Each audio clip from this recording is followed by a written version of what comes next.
College football week 3 is here. We got a bunch of sports bets for you this weekend to try and make some money on another edition of That's right, KCSA Gameday Gambles here on the KC Sports Authority YouTube channel. Make sure you're checking us out here, hitting that like and subscribe button below so you can follow along all of the college football season as well as the NFL and, of course, college basketball and NBA as the year goes on. As we look to make ourselves and you, the listener, some money this sports betting season. Greg, week 3 college football is already here. It feels like the season, even though it just started, is already moving along quick. There's been a lot of frustrating plays, I think, across the sports betting landscape. Teams that shouldn't have lost, that definitely did. Notre Dame. Locally here, of course, KU dropping a very stupid game on the road. So not the most favorable of bets, I think, for both you and I the last couple of weeks. We've been able to squeak out a few. But let's see if we can find some plays this weekend that might turn into some cash. So getting into the college football landscape, let's actually start with the KU game first. KU at home against UNLV. This line has jumped. This started as KU minus 5.5. It is up to minus 7.5. I don't know if that's an overreaction, underreaction to KU's embarrassing loss on the road at Illinois that they should have won. Personally, I think this is a KU bounce back game for sure. So I like the 7.5 still. I think KU's going to come out and look laser focused at home. I think Jalen Daniels, there's no way he plays that bad again. I think Jeff Grimes, the offensive coordinator, remembers he's got 2 of the best running backs in the Big 12 as well as the nation, and they ground and pound to a double-digit victory myself. So I still like the 7.5, even though this has jumped up. But Greg, you have told us some of the tips and tricks and trades to how Vegas likes to talk about the lines. So give us your impression of this 5.5 jump into 7.5 and what that might mean from a betting perspective. No, I think it's moving in the right direction. I agree with you. I think most people expect Kansas to bounce back. I'm going to use them in a Moneyline Parlay for everyone since I know that's what everyone likes to play. I got it built in for a hometown Moneyline Parlay here. So I'm going to give that out later. But, yeah, I like them to bounce back. And, yeah, reflecting back on last week, Notre Dame is pretty bad. Yeah, that game was ugly. But last thing I'll say on the KU UNLV game before we move on to the next one is I've told you guys this before in last episode, and if you've paid attention to any KU football episode we do, I am always going to parlay a Devin Neal and Daniel Highshaw anytime touchdown together. We do that again this weekend. It is plus 208. So I love that. And if you also want to throw Luke Grimm in there, who is now becoming a touchdown guy for KU week in and week out, parlay the 3 of them together, and that's plus 558. So if you want some touchdown parlays, any 3 of those, any combo of those 3, play them all individually, play them all together. I love it. Okay, let's move on to another local team here who had an interesting matchup this last weekend that they were able to grind out on the road in a game that I did mention that Tulane would cover. I think they were plus 9.5 to cover at home against K-State. K-State has Arizona at home this weekend. Arizona, again, one of the new Big 12 teams, top 20 team, got a strong offense, but 7.5 on the road in Manhattan. What you feeling? I'm going with Arizona. I'm taking the points. I'm taking that offense. Look, Tulane move the ball with pretty much with ease, right? And you got a better Arizona team coming in now. They struggle on defense a little bit, Arizona. They forget how to guard. I think this game is a shootout. I'll take the 7.5, and I think they'll cover. I like K-State to win the game, but I think it's closer than a touchdown. Yeah, 7.5 with a team that's a high-powered offense like Arizona. That's a lot. I also, you said it might be a shootout there. The over-under is 59.5 right now. That hit against Tulane, and this is a much better offense, and K-State's at home. Now, K-State plays really well at home. That is a tough place to play with their home environment, but give me over 60 points in that game too, because both these offenses can score and score quickly and big, and K-State's got a very solid run game with DJ Giddens and Avery Johnson, but Arizona's got some intriguing talent there too, so I like that play. Then let's go to the other local team who might be one of the most complete teams in college football. Now, albeit they haven't played the strongest of competition to start the year, but they have not allowed a single point, and that is the Missouri Tigers, who are at home minus 16.5 against number 24 ranked Boston College. This is one that you were circling before we got on here as a no-brainer, and tell me why. This is one that the line is telling you everything you need to know. 16.5 to a BC team that just is coming off 2 wins. They beat Georgia Tech. They beat Florida State. They're riding high. Are they for real? Maybe they're for real. Maybe they're a decent team. They're better than what their win total was projected at 4.5 for sure. But 16.5, the Vegas is daring you to take BC. I'll side with Vegas. I'll lay 16.5. I'll be sitting here next week when we talk about by 24. Yeah, I like that there. Mizzou has looked really, really good. Complete offense. They've got a pretty stout defense. So I like that there. And then I was going to throw this out there for all of the locals. If you go ahead and parlay all 3 local teams together to win, it's plus 113. So still a little bit of cash there you could take if all 3 win at home. Those are the 3 local teams I want to touch on. Let's jump into some of the other games you like. Well, I like Appalachian State. They were projected to win their conference. They're going to be a player in that conference. I know they're coming off a loss to Clemson, but again, it was Clemson on the road.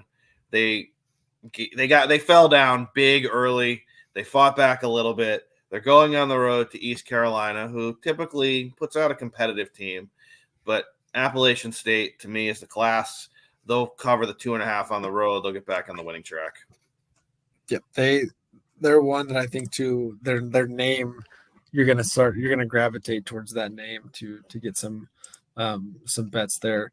I think a lot of people just like seeing that. Everyone still remembers Appalachian State upsetting Michigan years and years and years ago. Yep. And I think that's still a fun team to bet on.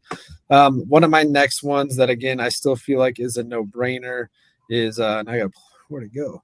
Ole Miss. We've talked about how I think and you think Ole Miss is probably one of the 4 or 5 best teams in the country, and they are on the road at Wake Forest.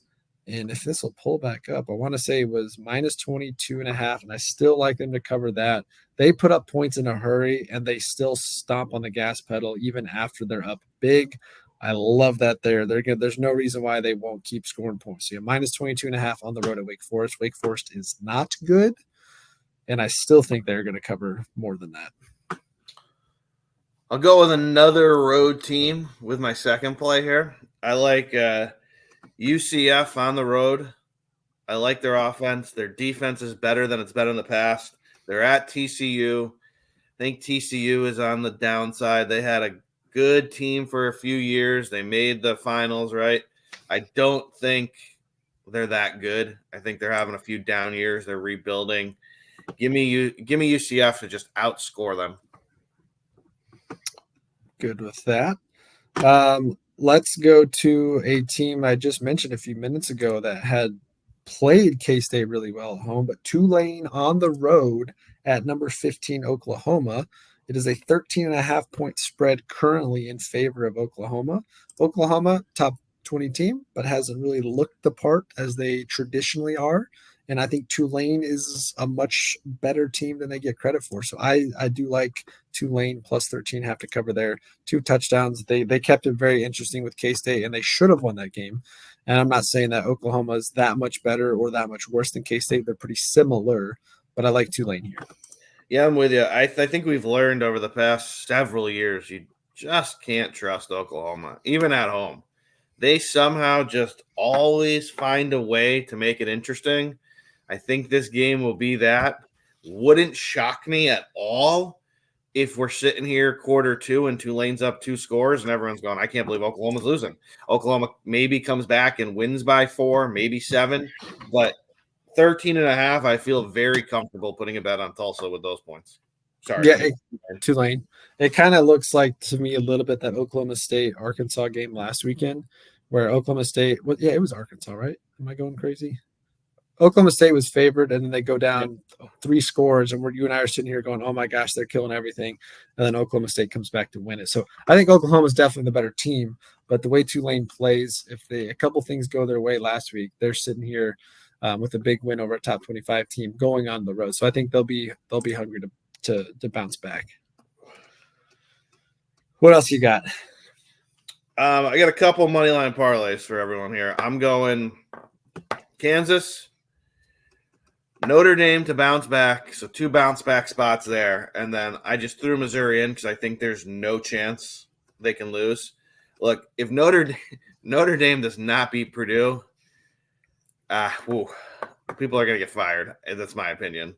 Riley Leonard might get kicked off the team. I mean, it is losing to Northern Illinois at home as a 28.5 point favorite.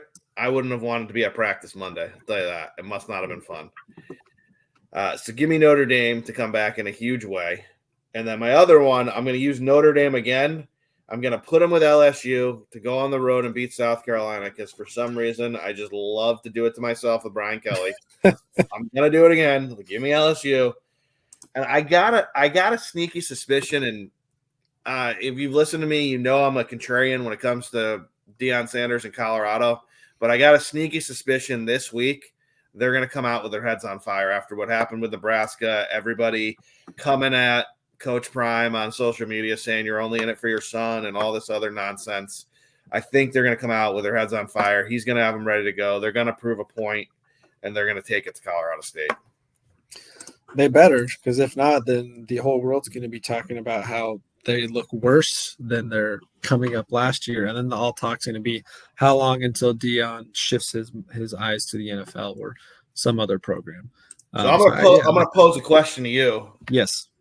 Is Notre Dame done? Can they make the playoff for the people who bet them at the beginning of the year, minus 170? They're plus 300 now. If they run the table, are they in not being in a conference at 11-1? Or can they not get in now? I still think they have a good shot getting in. They're too big of a program to not garner enough votes, but they don't look good. They look like a program that should have hired a legit head coach. Not saying Marcus Freeman can't coach, but they look like a program that settled for an assistant a la Michigan, Sharon Moore. They settled for the guy that got the locker room going, which is great. But that doesn't really tend to lead to a season long of success. So I don't know. I don't feel as confident in them, but again, if they run the table, there's definitely no way they get in with 2 losses because the SEC is just way too strong this year, and so there's some other teams out there. But if they run the table after this, yeah, I think they're still a strong candidate. I think USC's got to be good for them to get some kind of signature win. I know A&M was ranked when they played them, but unless A&M replaces the quarterback or something happens where he learns how to play football, because I don't know what game 1 was, then I don't know if A&M is going to count as a signature win. I know it was on the road, but I don't know if they'll be ranked at the end of the year. USC looked pretty good against LSU, so maybe they wind up being a ranked team. That could be a signature win. They have Florida State on the schedule, but I got a friend who's going to that game, and I said to him the other day, can you believe you might go to a game where Florida State and Notre Dame are both not ranked? Because it could happen. Yeah, so both programs do. I mean, I think Riley Leonard's still a pretty solid quarterback, and maybe they're just still working through some kinks of quarterback. I mean, we talked about this in our week 1 episode. Sometimes either new coach, new coaching system, new quarterback in a new system doesn't hit right away. We're seeing that with Florida State. We're seeing it with Notre Dame. So maybe it just takes a little bit while to get going there. But yeah, they definitely don't look like the strong candidate they were to start the season.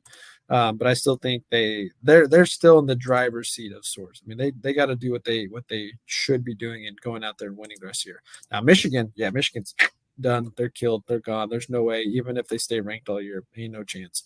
They look awful. Moneyline parlay that I've got.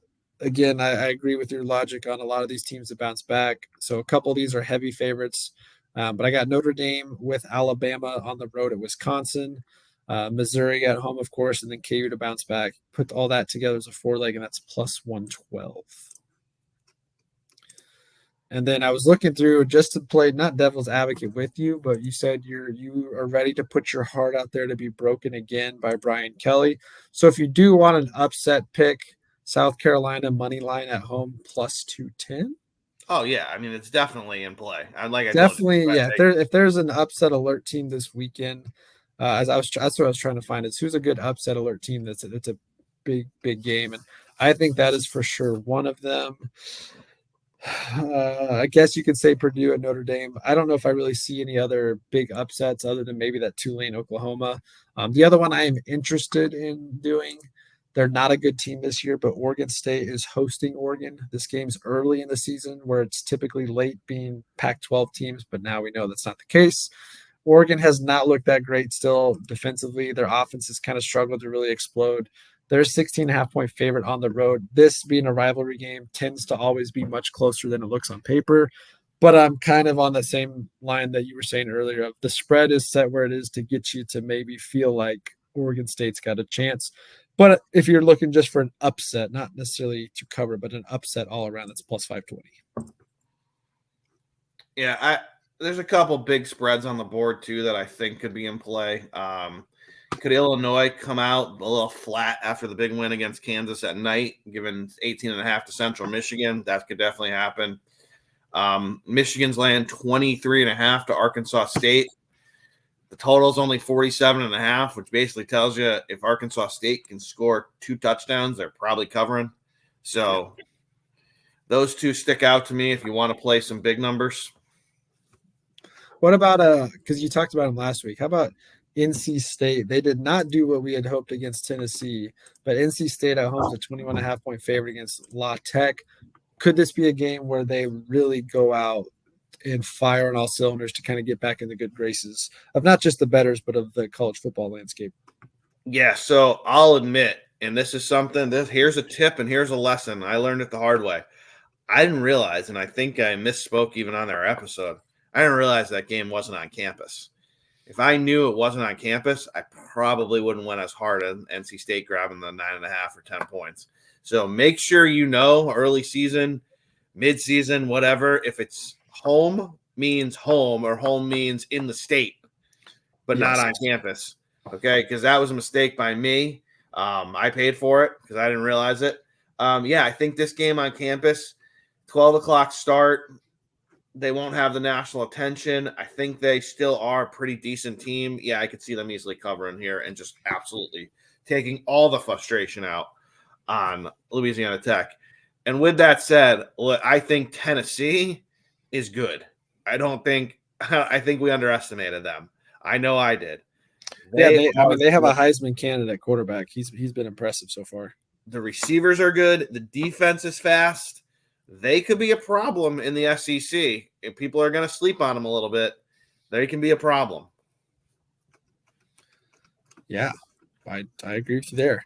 Any other random plays or anything else you like on this slate? I don't think I have anything else. I did do one other parlay to tease it up a little bit more. Alabama, KU, Mizzou, Notre Dame, Ole Miss, and Arizona to upset K-State on the road comes out to plus 574. Because I'm going to have at least 1 or 2 or 3 multi-game parlays. But yeah, I think that's all I got on this weekend slate. I'm sure I'll put out some prop bets because I'll of course have some KU prop bets that I'll put out there for that game, and then probably look at some more stuff Saturday as the lines get closer. Yeah, if I'm being honest, I'm not in love with the slate this week. I'll be looking. There's too many big spreads that just don't. Yeah, I'll be looking for I'll be looking at live bets, in-game plays, props, stuff like that on Saturday. But the bets I gave out, I'll be playing for 1 unit. Nothing huge here for me this college week. Hopefully next week we'll see some stuff that really sticks out, but nothing really jumped off the board at me this week. Yeah, not usually. You get a lot of your fun games those first 2 weeks, and then week 3 and 4 you start to sprinkle in a little bit of conference games, but not the star-studded matchups that are going to gravitate to the attention of the casual bettor, I'll say.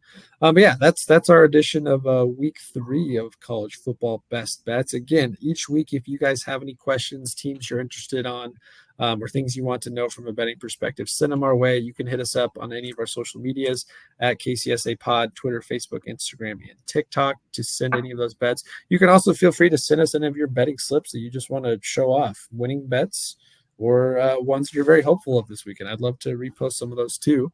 And again, if you're a football fan, then make sure you go check out our NFL week 2 betting episode. If you haven't done so yet, it is already up and posted. I got a lot of good plays this week in the NFL. Now, while the college football slate's not that exciting, there are a lot of great games in the NFL this weekend to bet, and we have all of those for you. So make sure you are taking the time right now to hit that subscribe button below so you don't miss out on any future episodes of our Game Day Gambles. And then again, hit us up on all of our social media so you can follow along with any other additional bets and plays we make. Greg, got anything else before we go to another slate of football weekend? Yeah, never bet the University of Iowa when they're a favorite. Have a good night, everyone. We'll wrap up there. Thanks for checking us out. We'll catch you guys in the next episode.